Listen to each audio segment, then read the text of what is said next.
สวัสดีครับวันนี้ก็จะมาแนะนำการใช้งานตัวตู้ FCP นะครับของตู้มือคอมนะครับรุ่นจะเป็นรุ่น FA1000 นะครับก็มาดูปุ่มกดหลักๆนะครับการใช้งานปุ่มกดก็จะมี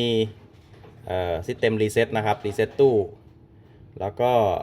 Buzzer Silent ก็จะเป็นตัวหยุดเสียงของตัวตู้ FCP นะครับแล้วก็ Signal Silent จะเป็นหยุดเสียงกระดิ่งนะครับที่ใช้งานหลักๆจะมีอยู่3ปุ่มแล้วก็ตัวนี้จะเป็น Headlamp ก็คือโชว์สถานะการทำงานของหลอด LED หน้าตู้นะครับมาดูตัวแผงวงจรข้างในนะครับเทอร์มินอลการเข้าสายตัวที่ Arcom 4 ตัวด้านบนนี่นะครับจะเป็นเทอร์มินอลของตัวเบลก็คือเสียงกระดิ่งนะครับถัดไปก็จะเป็นตัวโซนแต่ละโซนนะครับแผง1ชุดตู้นี้จะเริ่มต้นตั้งแต่8โซนขึ้นไปนะครับโซนการใช้งานก็จะเป็นโซน1 2 3 4 5 6 7 8นะครับที่ Arcom ตอนนี้ตู้อยู่ในสภาวะปกตินะครับก็คือจะเป็นขึ้นคำว่า AC on ดวงเดียวนะครับมาดูการทำงานของตัวตู้นะครับแล้วก็วิธีการกดปุ่มต่างๆนะครับในกรณีที่เกิดเหตุอะลามที่ตัวสโมกนะครับจะมีไฟแดงติดค้างนะครับแล้วก็กระดิ่งทำงานมาดูวิธีการหยุดเสียงกระดิ่งนะครับก็จะเป็น Signal Silent นะครับ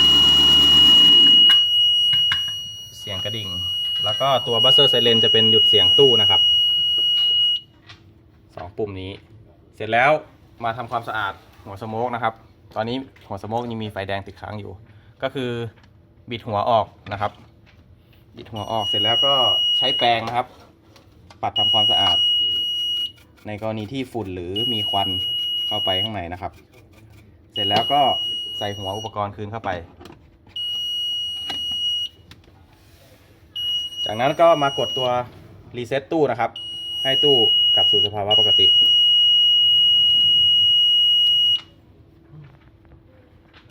ตอนนี้ตัวตู้อยู่ในสภาวะปกตินะครับอันนี้คือการ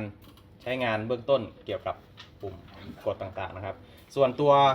End of Line ของตู้นะครับก็คือเดินสายโซนไปหาตัวอุปกรณ์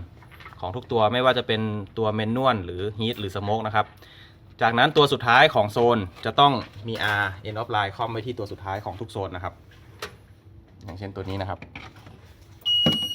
ก็จะมีตัว R คอมอยู่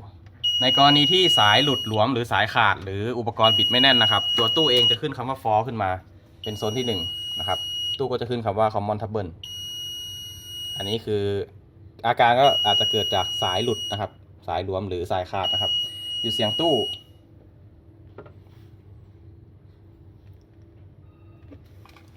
ถ้าสายอยู่ในสภาวะปกติตู้จะหายเองนะครับ